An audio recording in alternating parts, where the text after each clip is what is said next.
स्वराज्याची लढाई ही इस्लाम विरोधात होती, स्वराज्याची लढाई ही हिंदू विरुद्ध मुसलमान होती, हे आपल्याला स्पष्ट सर्वात पहिले समजून घेतलं पाहिजे. म्हणून आपल्यातले काय आहेत भाडकाऊ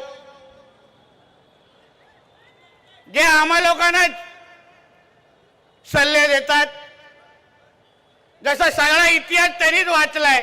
आम्ही तेव्हा गोट्या खेळत होतो. बोल म्हणे छत्रपती शिवाजी महाराजांच्या सैन्यामध्ये मुसलमान सैनिक होते. काय कोणाच्या पाकिस्तान मधला अब्बा मोजायला गेला होता काय?